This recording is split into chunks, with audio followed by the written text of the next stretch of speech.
Hello, everyone, and welcome to the 1994 NASCAR Busch Series Awards Banquet. I'm Randy Pemberton, along with Bill Weber, and we're at the Omni Hotel in downtown Charlotte, North Carolina, where this evening, the Busch Series top 10 points producers of last year will receive their accolades and awards on stage here in the Piedmont Ballroom. And Randy, it's racers like Series champion David Green, Rookie of the Year Johnny Benson Jr., and several other stars that will share the spotlight on stage. But in addition to all the festivities and excitement going on in the Piedmont Ballroom of the Omni Hotel, we'll also give you an up-close look at the season, the series, and the stars of 1994. Should be a grand evening, Bill. We're glad you could join us here on TNN, so stay with us for the 1994 NASCAR Busch Series Awards Banquet. The NASCAR Busch Series Awards, brought to you by Smooth Busch Beer and easy drinking Busch Light. Busch, the official beer of NASCAR. Winston Cup Scene, the nation's #1 motorsports publication. The Virginia Division of Tourism. Virginia is for lovers. And Luxair Heating and Air Conditioning, sponsor of the number 99 Phil Parsons Chevy. Trust Luxair for high efficiency, great warranties, and super prices. Coming up, we'll recap the 1994 season as the NASCAR Busch Series Awards kick off here on TNN. Sure, you got a state-of-the-art entertainment center. A fully interactive home theater. Even got a gourmet delivery service. But have you got what it takes to be a mountain man? All it takes are the 2 cool beers of the mountain man. Smooth Busch Beer, easy drinking Busch Light. So, be a mountain man. All you gotta do is head for the mountains. For the inside story on the who, what, when, where, and why of Winston Cup Racing. To get award-winning photography from the best in the business, plus the inside stories and complete coverage from riders who know what racing is all about. You got to read Winston Cup Scene. Have your credit card ready and call this number. You'll get 50 issues mailed directly to your home at less than half the newsstand price. So call now and you won't miss a minute of action all season long. If you love Winston Cup Racing, You got to read Winston Cup Scene. Have you been planning your dream home, but the thousands in upfront cash make it impossible? Our dream was to own our own home. Well, we found the home we wanted, and we were able to afford it. Because we built it ourselves. We knew that owning our own home would mean more than just saving for a rainy day. More like years of savings. Then a friend told us about the Miles Homes program, and we figured if he could do it, so could we. With the Miles Homes Total Home Building Program, the more work you do yourself, the more you save. The manuals were easy to understand, and the pre-assembled stud walls really got us off to a fast start. And when we needed hands-on advice, we got it. Miles Homes has helped over 40,000 families make their dreams come true with no down payment on Miles materials, below market construction financing, cash advances for subcontracted work, and your land does not have to be paid in full. Call Miles Homes today from anywhere in the country. 1-800-343-2884.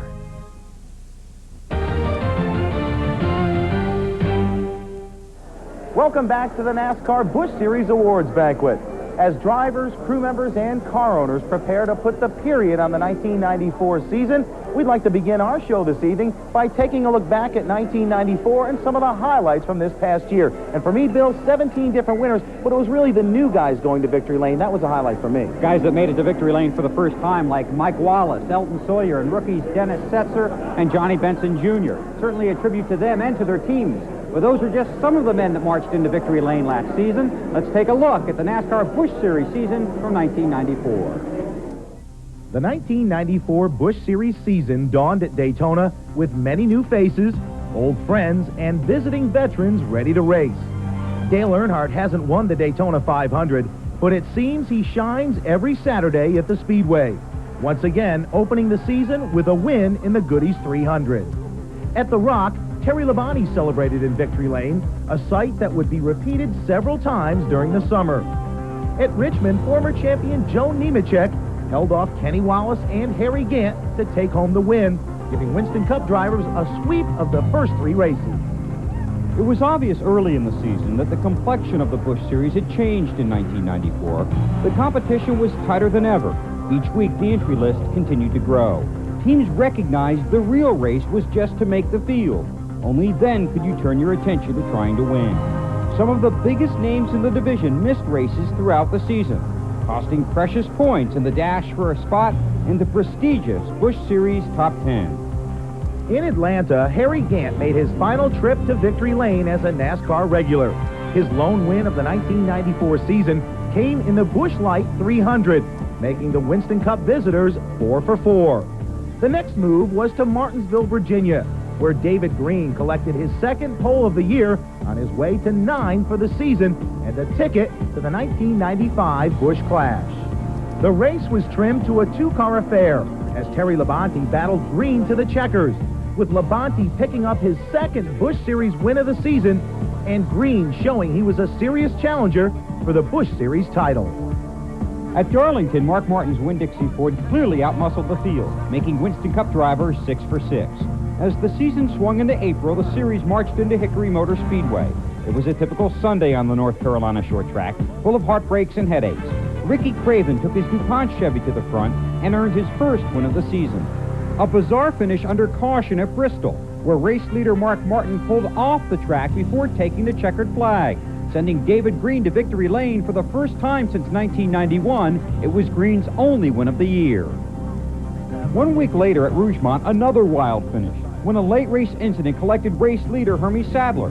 But Sadler had already taken the yellow, was able to limp around the final 2 laps, and was awarded the victory over Dennis Setzer. In Loudon, New Hampshire, Derek Cope started 14th and had a thrilling run, collecting his first ever Busch Series win. The next stop was at Nazareth, Pennsylvania, where Ricky Craven returned to victory lane for the second time this year. The 300 at Charlotte produced one of the most frightening moments of the season. On a restart, the scramble for position sent several cars spinning. When the smoke cleared, many of the front runners were eliminated. Chad Little suffered a broken leg in the crash, crippling his chances for the 1994 championship. Mark Martin and Phil Parsons fought for the lead through the second half of the race before Parsons pulled ahead and raced on to the win. At Dover, Mike Wallace started 19th, then worked his way through the field and choked off a charge from Terry Labonte to earn his first Busch Series victory.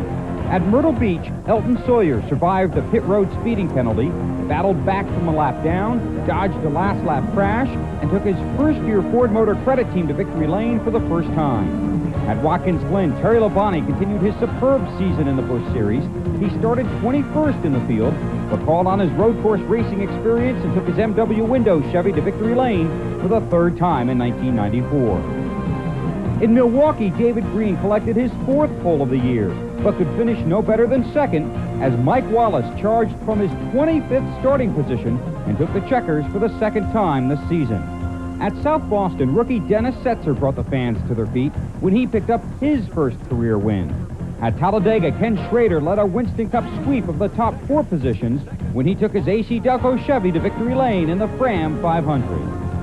1 week later, a sparkling moment in an emotional season featuring rookie Dennis Setzer, racing on his hometown track in front of his hometown fans in Hickory, North Carolina.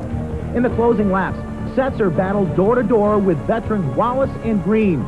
All going for the win, Dennis finally edged in front with 2 laps left and held off Wallace for the victory, thrilling his crew and the crowd. The following Friday, Mike Wallace fought his way into victory lane after rookie Johnny Benson cut a tire in the closing laps.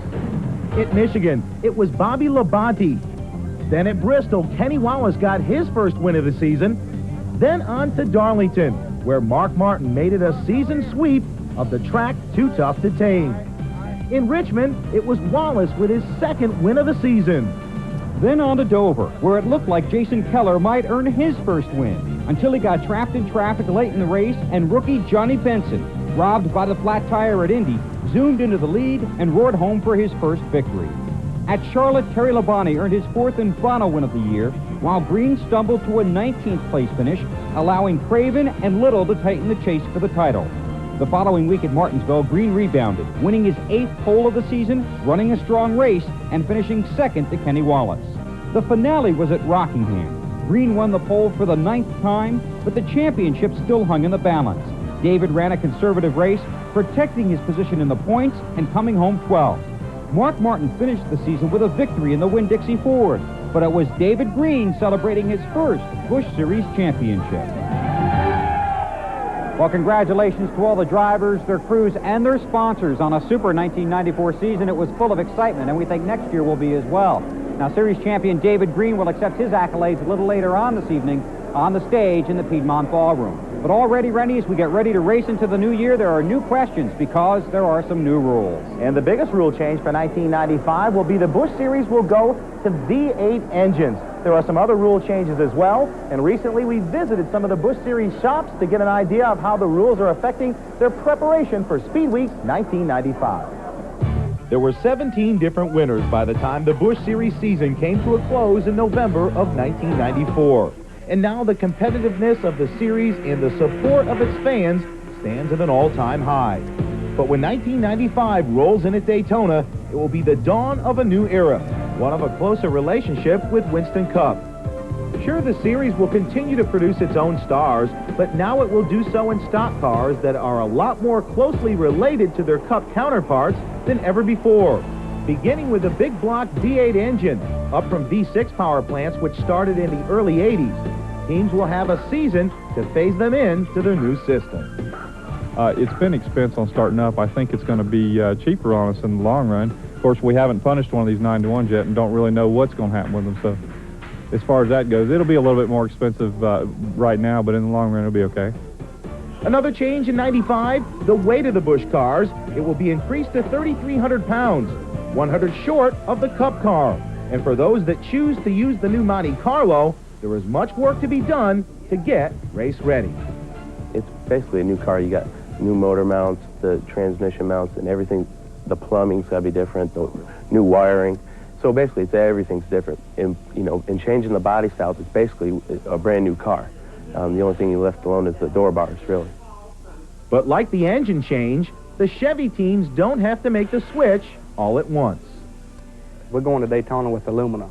We feel like there's not been enough testing with the new Monte Carlo as far as the super speedways. We actually think the car is going to be better than Illumina on the intermediate to short tracks. We think it's going to be better. But we're going to let some of the Winston Cup guys do the testing for us as far as the speedway goes. And when they get the bugs worked out, then we'll probably run the Monte Carlo on the super speedways. Along with the engine and the weight of the cars being changed, NASCAR is mandating roof laps on all the race cars. And to ensure that the teams are on the right track when they register to race in Daytona, NASCAR officials have been visiting the shops in an effort to help the teams get dialed in. We've been out visiting the shops, working with the 9-to-1s and the different changes that we've had because of the 9-to-1 was a little different engine location from the V6, and it's all worked out real good. The teams have worked real hard. They've worked real good with us, and everything's coming together and looking real good for 95. They've been pretty good. Ray's done a good job, and all the officials have done a good job, and we've got this division really, really competitive, and it shows. So I won't say too much about them because I don't think they're doing anything wrong. The reason for the changes in the rule book for 1995 is twofold. First off, NASCAR is always looking for ways to make all their series more competitive and overall more cost-effective. But these aren't the only reasons. We felt like that getting the cars closer together in weight and not so much horsepower, but the weight, that the drivers would have a better feel for a heavier car, and as they move from one division to the other, it would make it easier for them to make the transition. So watch the Busch Series closely in 1995. The competition will be tighter than ever before, and there will most certainly be a few new stars born with championship dreams and Winston Cup hopes. Keep in mind that the V8 engine will be phased in 1995. There will still be some V6s running, particularly on the short tracks, but I believe it'll be the teams that dial in the V8 engine early. They'll be the ones to watch for the 95 title. Plenty of excitement lies ahead in the new season, beginning with the Goodies 300 at Daytona. We're going to look back to 1994 and ahead to the new rules for 1995. When we come back, we'll meet the men that will be honored here tonight, the top 10 finishers in the 1994 Busch Series point race. That's coming up when we continue from the Omni Hotel in downtown Charlotte, North Carolina. She said, stay with me by the ocean side, stay with me on the Chesapeake Bay. Let's find the Blue Ridge Mountain top together.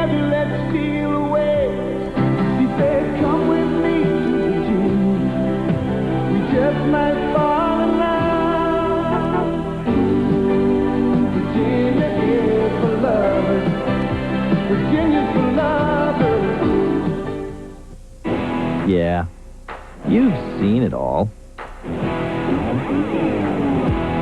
Done it all. Pretty much got it all figured out. But have you got what it takes to be a mountain man? All it takes are the two cool beers of the mountain man. Smooth Busch beer, easy drinking Busch Light. So, be a mountain man. All you gotta do is head for the mountains.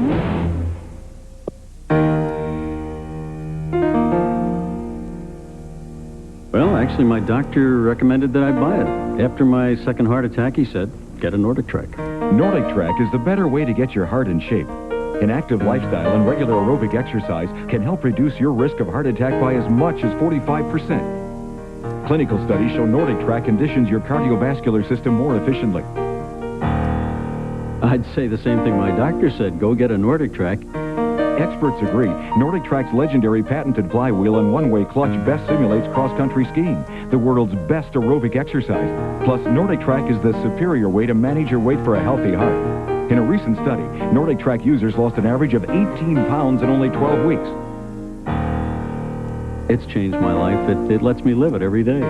If you really care about your health, try the one exerciser proven to deliver results. Nordic Trek. Call now for a free video and brochure. Out in the West Texas town of El Paso, I fell in love with a Mexican girl. From the boy in the darkened theater to the fatherless kid in trouble, to the charismatic man on stage, to the man behind the wheel defying doctor's orders to the end, Marty Robbins knew how to live. Don't worry about me. The Life and Times of Marty Robbins, January 24th on TNN.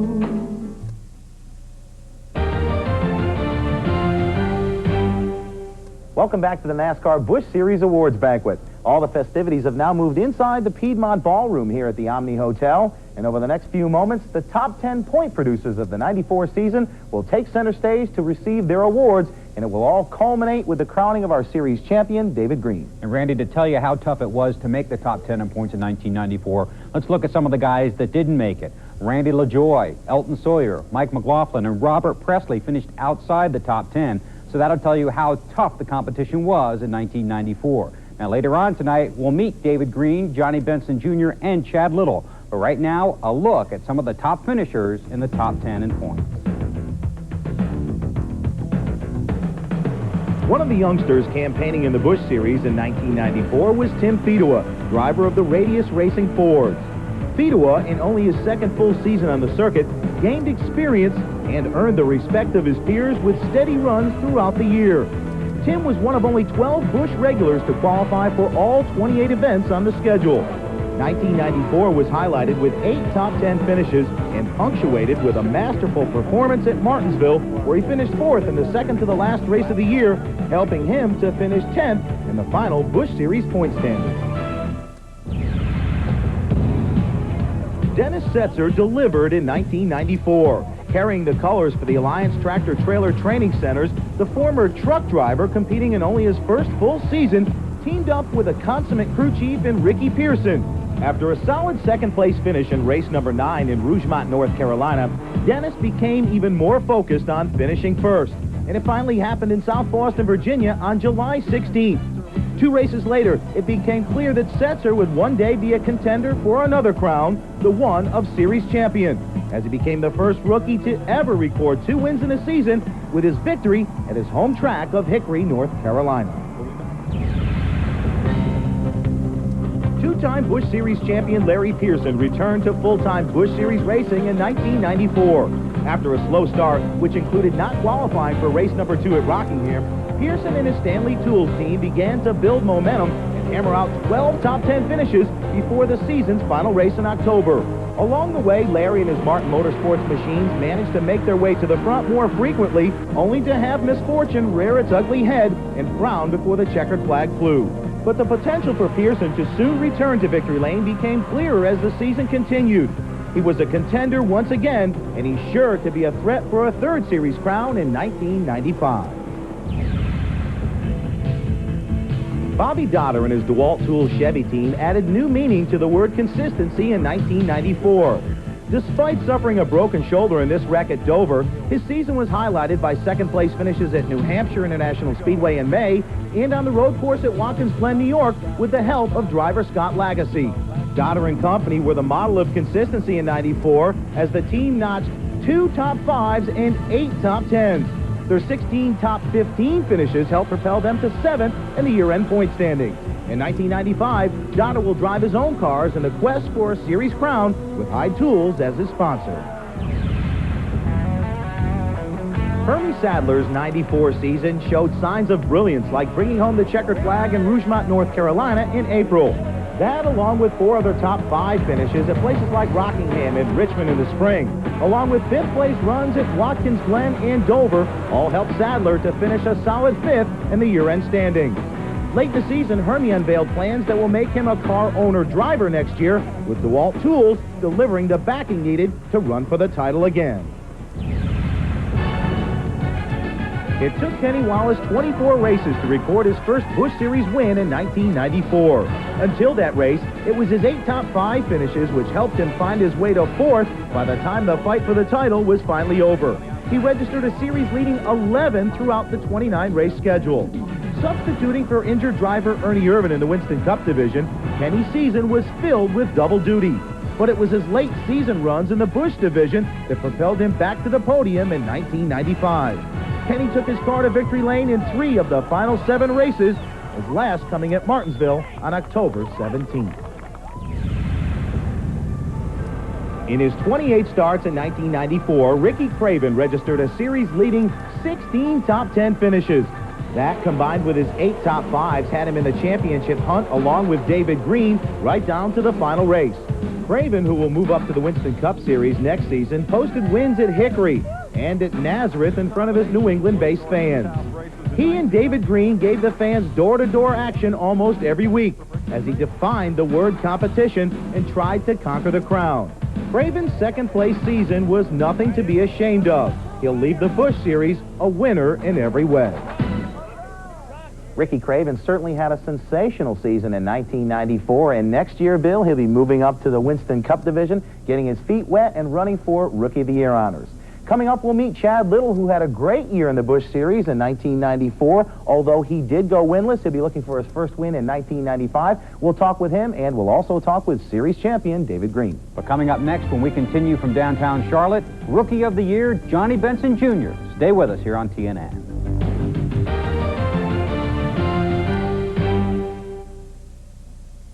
For the inside story on the who, what, when, where, and why of Winston Cup racing.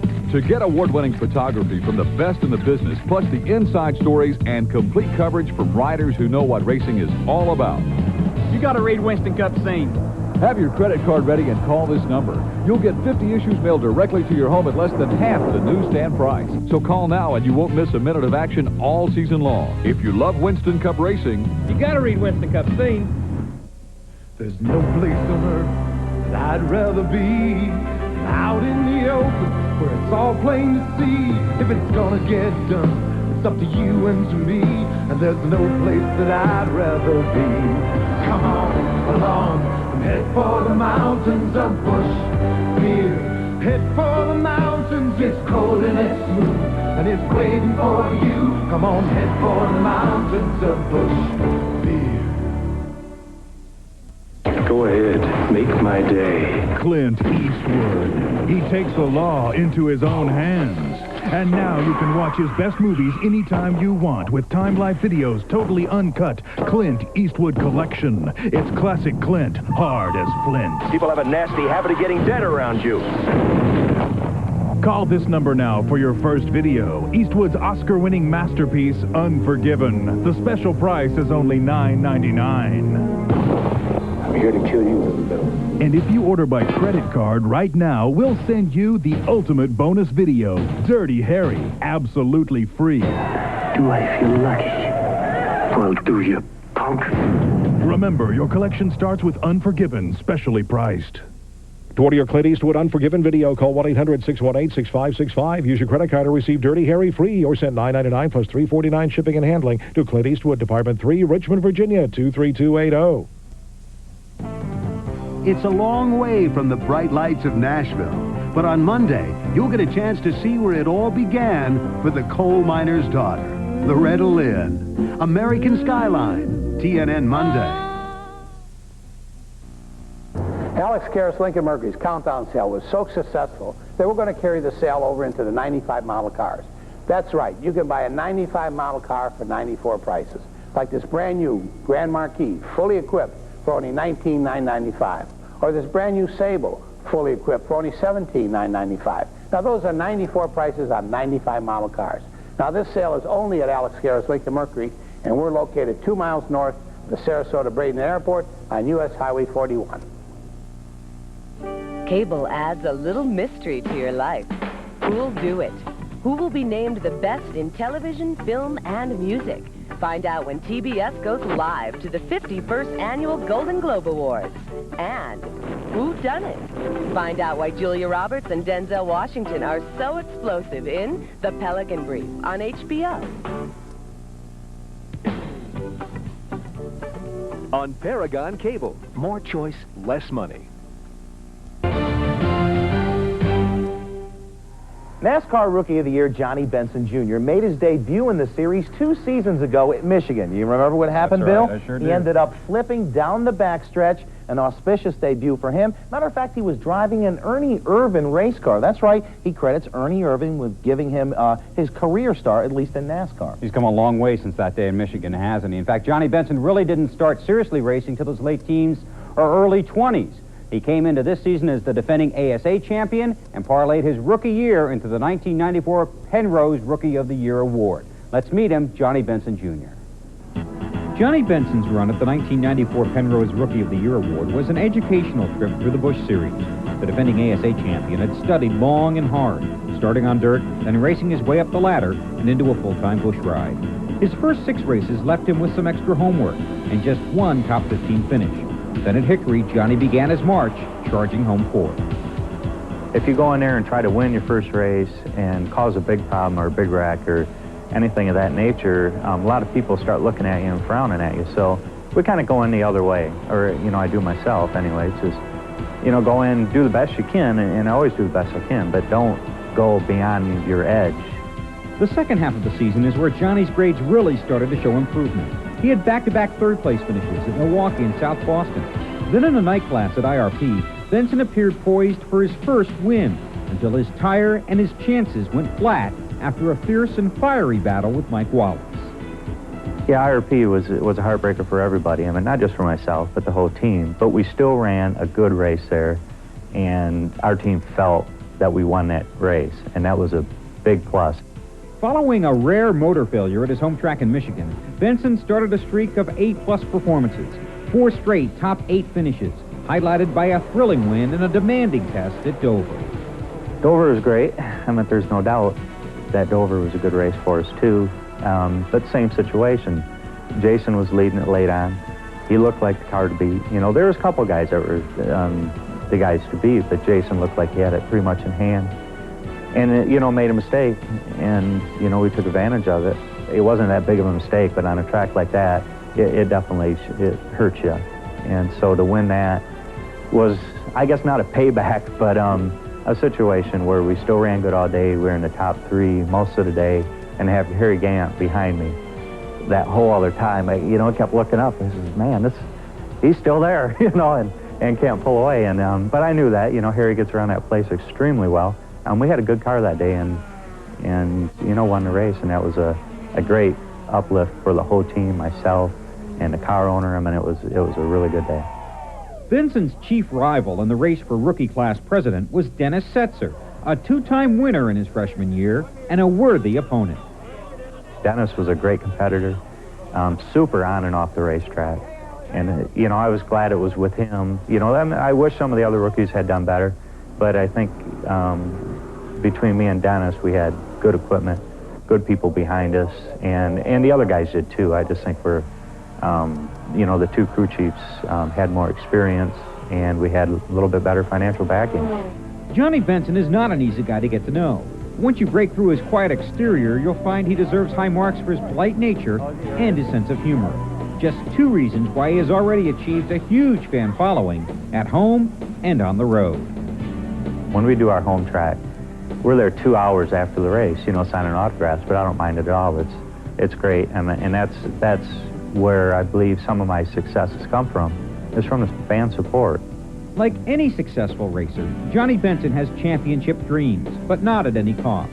He'd like to continue to win fans as well as races, on his way to the head of the class. Well, if you're getting booed, that means you're running good. My dad's always said that. If everybody's booing you, you're running good. And that works both ways. I'd rather run good and have all the cheers. I want to be very competitive and win races, and not just for the national attention, but just because I love racing.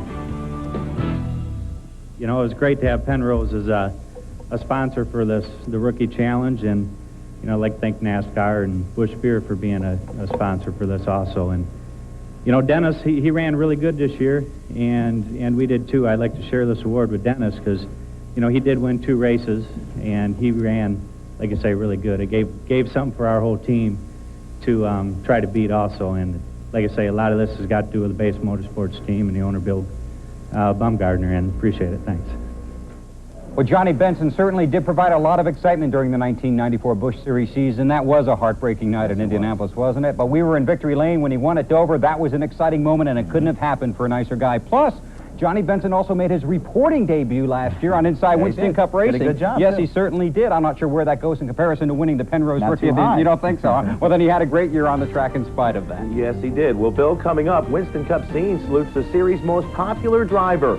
And we'll meet Chad Little. The former Winston Cup pilot was one of the top contenders for the 94 series title.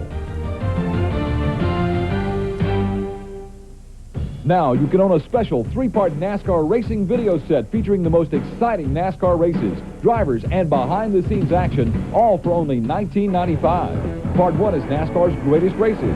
See Richard Petty, Cale Yarborough, Darrell Waltrip, and others in rare video footage of the most dramatic head-to-head, no-holds-barred racing battles. Part 2 is racing's toughest tracks and turns. You'll go speeding into the tortuous high banks of Bristol and the legendary 4th turn at Darlington, plus all the hottest racetracks. Part 3 is NASCAR's legends, the big names that shape the sport, like Junior Johnson, Bobby Allison, Bill France Sr., Fireball Roberts, and more. All superstars that made NASCAR racing what it is today. All 3 NASCAR programs on one VHS video, plus a free set of NASCAR decals, all for only $19.95. Call now, 1-800-320-6655 with your credit card ready. Call 1-800-320-6655 now. Nights come alive in Las Vegas. Excalibur Hotel Casino, located on the most exciting 4 corners of the Strip, with rooms for $39 Sunday through Thursday, now until February 2nd. Enjoy 6 marvelous restaurants, King Arthur's Dinner Show Spectacular, plus free admission to see the Royal Lipizzana Stallions. Phone 1-800-937-7777. Excalibur, it will take your breath away. Last season, they kept you on the edge of your seat. Sunday night, they'll be on the edge of theirs. And the cable ace goes to... The entertainment world's biggest names gather for an evening of the outstanding. The best stuff on TV. And the outlandish. I'm in trouble. Featuring dazzling performances by the world-famous Cirque du Soleil. Live from Hollywood. And the cable ace goes to... The 16th Annual Cable Ace Awards, a TNT exclusive. Sunday at 9 Eastern, 6 Pacific on TNT. NASCAR World, the ultimate exhibit for NASCAR racing fans. An interactive, hands-on look into the drivers, the teams, the whole world of NASCAR racing. Don't just watch it, do it at NASCAR World. Coming to Daytona International Speedway February 15th through 19th. Tickets $12 at the gate or $8 in advance by calling 1-800-265-RACE. That's 1-800-265-RACE.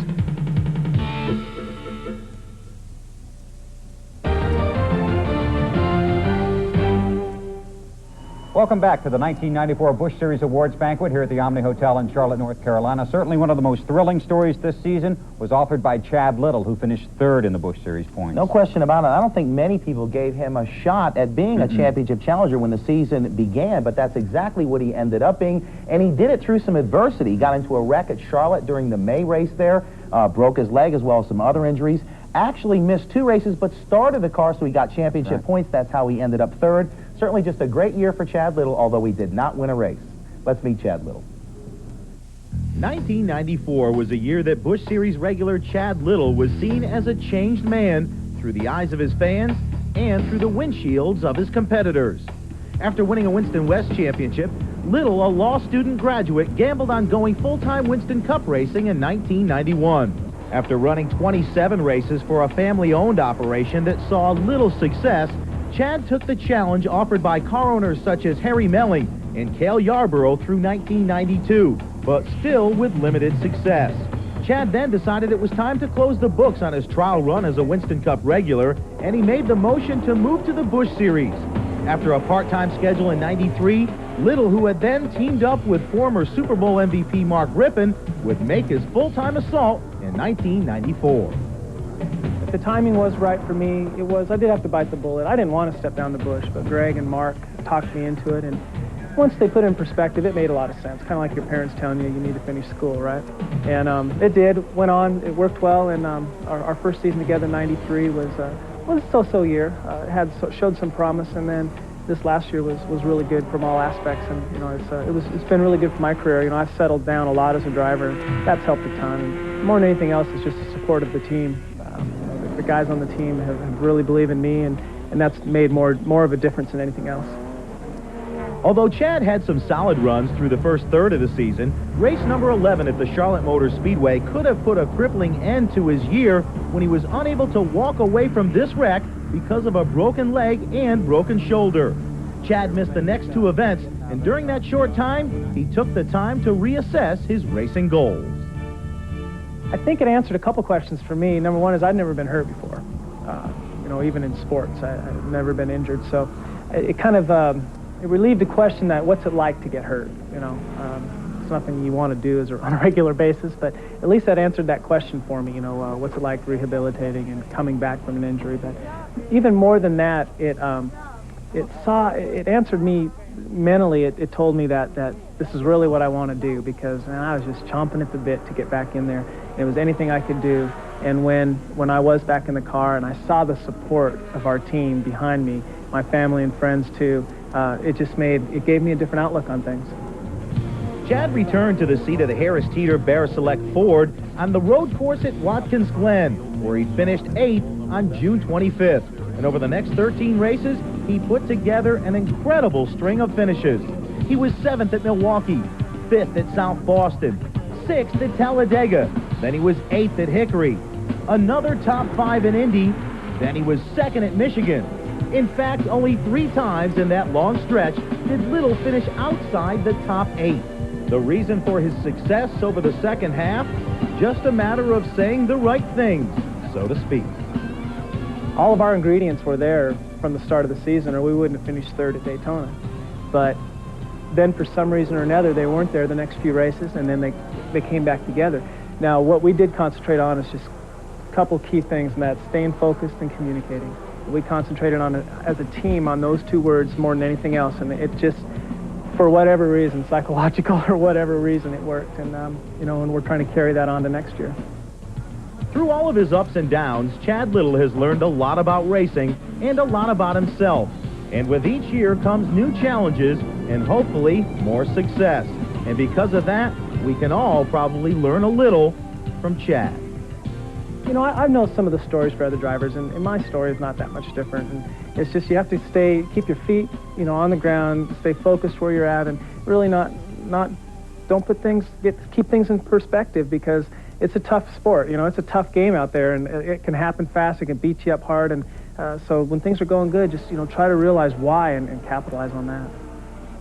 And if Chad happens to capitalize on a championship in 1995, would he move back to Winston Cup? I'm not in a hurry, to be honest with you, to go back to Winston Cup. I don't want to make the same mistakes that happened in the past. So, and the Busch Series is a great series. I mean, it's a wonderful proving ground for a driver, for a team.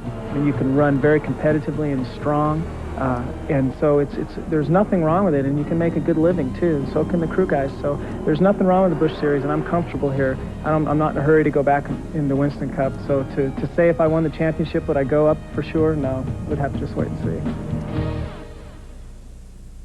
I want to, of course, begin by thanking our sponsors, Harris Teeter and Bear Select.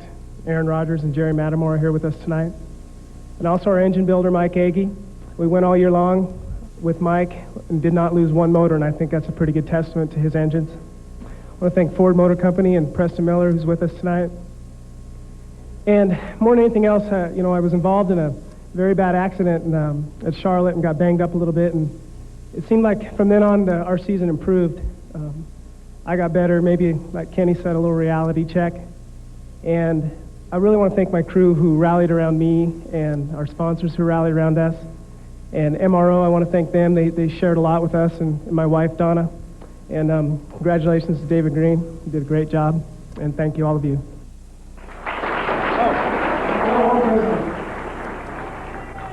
I need to thank our car owner, Greg Pollux, who, of course, made all of this possible. And when all of this started in 1993, we didn't have a sponsor. And we went that year, ran part of the season, got partial sponsorship with Bear. Harris Teeter came along. And, Greg, I appreciate you for making all of our dreams come true. Thank you. The NASCAR Busch Series Awards Banquet is certainly a big night for the drivers as well as the car owners, but there's a lot of other people, support people in this sport, that get recognized here as well. That's right, Randy. The drivers are in the spotlight tonight, but the car owners, the crews, the sponsors, not just car sponsors, but contingency and support sponsors as well, certainly help make the world of racing go around. And they had their moment in the spotlight tonight as well.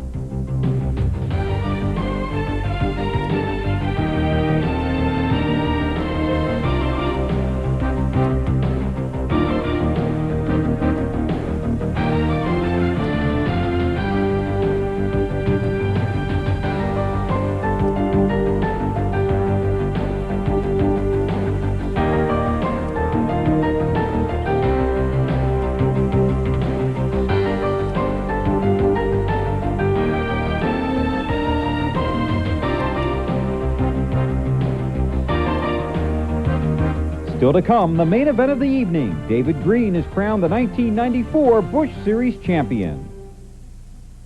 For the inside story on the who, what, when, where, and why of Winston Cup racing, to get award-winning photography from the best in the business, plus the inside stories and complete coverage from riders who know what racing is all about. You got to read Winston Cup Scene. Have your credit card ready and call this number.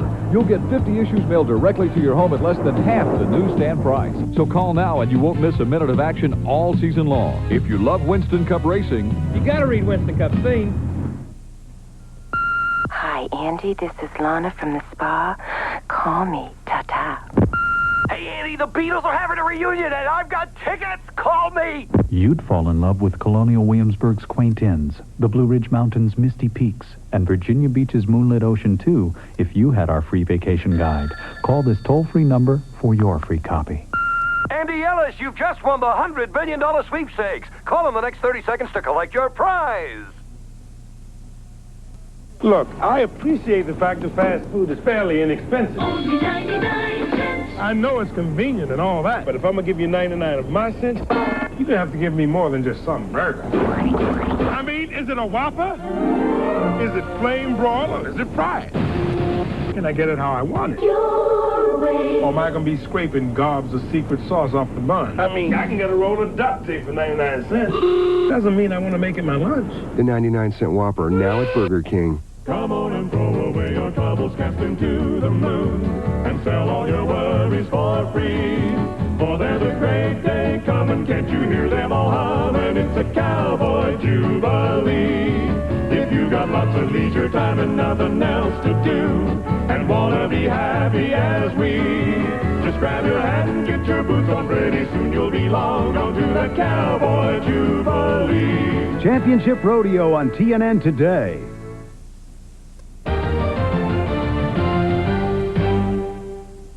Welcome back to the Omni Hotel and the 1994 NASCAR Busch Series Awards Banquet. David Green now takes center stage, collecting the accolades for winning the 94 championship, and certainly deservedly so. When you talk about David Green and when you hear people talking about him, two words are always spoken: hard work. It's a cliche, but David Green never gave up, and there are two celebrations in his honor tonight. One here in Charlotte, North Carolina, and another in Owensboro, Kentucky.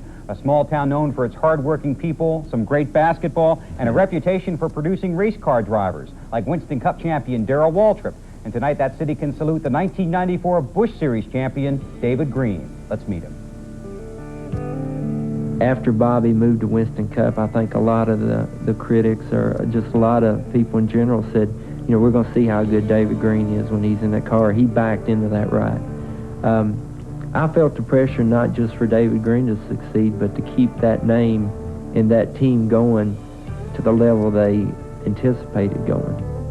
In 1994, David Green reached the ultimate goal in Busch Grand National Racing, the Series Championship. At age 36, the professional achievement brought glamour and glory, but on an individual level, the title was a private reward in the personal battle back from the brink of racing extinction. In 1991, David Green was a new face, blessed with talent and glowing with promise, driving the TIC Olds. As a rookie, he won the pole at Daytona. Then later in the spring at Gainesville, Georgia, he outlasted a rugged field in a bruising race and became the only rookie to visit victory lane that season. He finished second to Jeff Gordon in the Penrose Rookie of the Year competition. But David lost his ride following the 91 season. He was on the outside looking in until he landed a job with car owner and driver Bobby Labonte. He spent the 92 season working, watching, and learning. Then when Bobby moved to Winston Cup in 1993, Green was given a ride in the series and a chance at redemption. He had a lot of money tied up. Slim Jim had a lot of money involved, invested, and here we're putting some boy from Owensboro, Kentucky in this thing. Green charged through the 93 season and was a challenger for the championship until his poise buckled to pressure at Hickory. You know, I went there just a few points behind Steve, 30 or 40, matter of fact, and had a great qualifying effort, and Bobby Labonte was sitting leading the race, and I was running third, and I wanted so bad to get up there and race him, and, you know, 50 laps in the race, I just got a little too anxious, and got tangled up with the car, and something that David Green never does, but I did it that day, and I think really that's what made me look over the winter to say, where did I go wrong? And that was where I went wrong. And I think confidence was the major key. During the winter, Green's crew worked on his cars while David polished his confidence and prepared for new competition. During the season, he comfortably confesses Bobby was quietly coaching this driver while building his confidence. Some people might listen to what I'm saying here and think, well, David Green was underconfident or had no confidence. But I had it, I just needed to uncover it, you know, and he was the one there to win, you know, at Darlington, 30 laps in the race, you know, you're sliding around, but yet you're holding your own with people like Mark Martin, Terry Labonte. And Bobby was the guy that was there to say, okay, hang on, you know, you're okay, we're just fine. Even though I'm out there just thinking the world's coming to an end and they're driving away, but that's the kind of guy he is, and he doesn't have to say anything. And even though sometimes he does, but he doesn't have to say anything. In 1994, Green was cautiously criticized for his conservative driving style. His only win is permanently scarred with the memory of Mark Martin's mistake, giving Green a checkered. But his effort and energy were never questioned. His self-esteem soared, he sharpened his focus, and fought off two tough challengers down the stretch to secure the crown. You know, it's nice to be able to be the champion, and hopefully every Busch Series competitor there that night will say, you know, that's the guy that, you know, we're proud that he's up there. Green is awed and honored to serve as the reigning champion, but he is already preparing to face the additional pressure that automatically comes with defending the title. All in all, you know, I'm trying to stay focused and try to get a little bit better, because it's not going to be a very easy task to try to defend this thing, but at least we made it this far. David Green is anxious to get the Slim Jim Chevy back on the track, striving for higher goals in a fresh season, full of professional challenges and private rewards. Like in 95, I want to become a little more aggressive, hopefully, and win more races, but you know, I want everybody to say that, you know, when we roll up beside David Green or we roll up beside that Slim Jim Chevrolet, that we know we can race him wheel to wheel to the checkered flag, and it'll be a good one. You know, I'd just like to say thanks to all the guys that work for me. You know, they're the ones that get this car to the racetrack week in and week out and make it run the whole race and without falling out. And like Charlie said, ran I think 26 or 27 races without falling out, which is really good. I'd like to thank David Green. You know, this guy came into my life, and I thought, you know, who is this guy? But I tell you what, he's been the best thing that's come around in quite some time. You know, he's a great guy, a great little driver. You know, he's a force to be reckoned with in the future. And I also like to thank Good Mark Foods for believing in me in 1990. You know, they gave me the opportunity to start this race team and go for the championship, and we've done, you know, decent so far. So, you know, we've done real well. I really appreciate. I'd like to thank Dick Miller for believing in us. You know, that was a great day in my life when that happened. And I also like to thank him for believing in me. You know, a couple years ago when David Green was going to drive my car, they didn't have to do that. You know, that was just a day that I wanted that to happen. I liked for it to happen. They said, "Sure, we'd love to be there with you." So I was thrilled when that day happened. But David, I tell you what, you do this again next year, and I'd be proud to be a car owner and do this again. Thank you.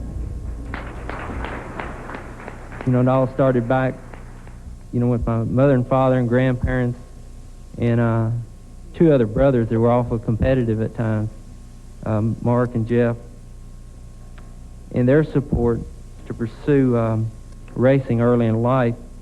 And without my parents, you know, all that wouldn't have been possible. And living in Owensboro, Kentucky, having Darrell Michael Waltrip's career starting right there, and Darrell being quite a bit older than I am, I really didn't know him that well, but Michael and Jeff kind of grew up together, and we got to racing go-karts together. So with all that going on, you know, we kind of set our goals pretty high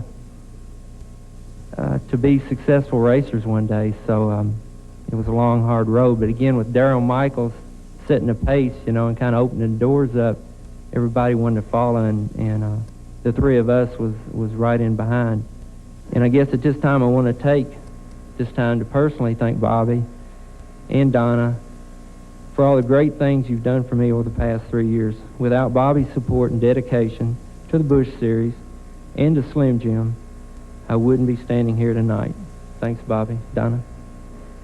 And for winning the championship, to me, is like the fulfillment of a dream that, you know, I tried to carry out through my racing career. It didn't make any difference if it was just a heat race at Kentucky Motor Speedway or the Goodies 300 in Daytona, or now the 1995 Busch Clash. I just wanted to try very hard to do the best job I could at any level. Well, we certainly want to add our congratulations to David Green and salute the entire Slim Jim Labonte racing team for a fantastic 1994 season. We wish them the best in 1995. And I'm sure David will serve as a fine champion in the upcoming year. I don't think there's any doubt about it. One of the nicer guys on the circuit as well. We'll be back to the Omni Hotel to wrap up the 1994 NASCAR Busch Series season. We'll look ahead to 1995, so you stay with us.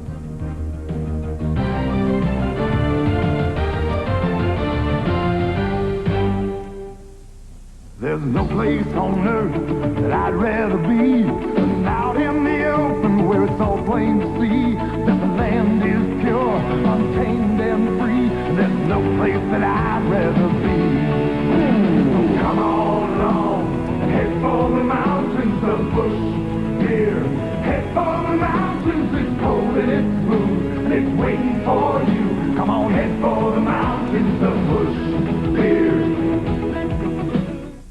For the inside story on the who, what, when, where, and why of Winston Cup racing. To get award-winning photography from the best in the business, plus the inside stories and complete coverage from riders who know what racing is all about. You got to read Winston Cup Scene. Have your credit card ready and call this number.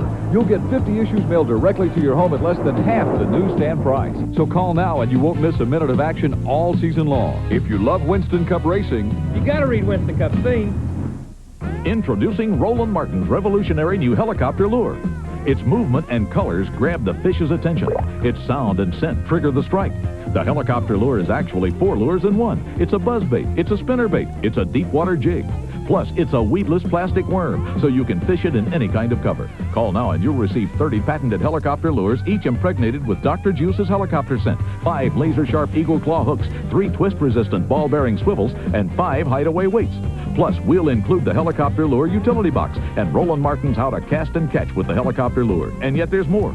Order your helicopter kit now, and we'll also include free Roland Martin's exciting new video customizing your copter for the catch of the day. The Helicopter Lure, where the big boys meet the end of the line. To order your helicopter lure kit for only $29.95, call this toll-free number now. Roland Martin's Helicopter Lure is guaranteed to catch more and bigger fish with quicker strikes and surer sets, or return it within 30 days for a full refund. Remember, this is an exclusive TV-only offer, so call now. Today's show has been brought to you by Smooth Busch Beer and Easy Drinking Busch Light. Busch, the official beer of NASCAR. Winston Cup Scene, the nation's #1 motorsports publication. The Virginia Division of Tourism. Virginia is for lovers. And Luxair Heating and Air Conditioning, sponsor of the number 99 Phil Parsons Chevy. Trust Luxair for high efficiency, great warranties, and super prices. Welcome back to the Omni Hotel in Charlotte, North Carolina. And the festivities just about to conclude here at the 1994 Busch Series Awards Banquet. And Randy, I think this is as good a time as any to look ahead to who we might be honoring a year from tonight, the 1995 champion. Certainly David Green has a strong opportunity to repeat as the title holder. And Chad Little had such a good run in 1994. I would have to think that he would be a series challenger for the championship as well. Never won a race, but I'll guarantee he's going to win one in 95. Another contender is going to be Hermie Sadler. He's gone the role as owner-driver now. He has DeWalt on board as a sponsor. Strong contender for the title this season, Hermie Sadler. Hey, the rookies. Let's look out for those guys, too. Johnny Benson Jr. won a race, and also Dennis Setzer won a couple of races as well. Both of those rookies will be strong next year. Sentimental favorite, Larry Pearson, two-time Busch Series champion, ran a full schedule last year. Look for him in 1995, had a pretty good year last year. And there's one thing for sure, there'll be at least one big surprise as we head down the stretch, and that's one of the things that makes racing so exciting. I can't wait for 1995. The Busch Series is going to be a good one. Glad you could join us here this evening. Hope you enjoyed the show. And we'll be back here tomorrow on TNN for Inside Winston Cup Racing. Hope you can join us then as well. So long, everyone, from the 1994 Busch Series Awards Banquet.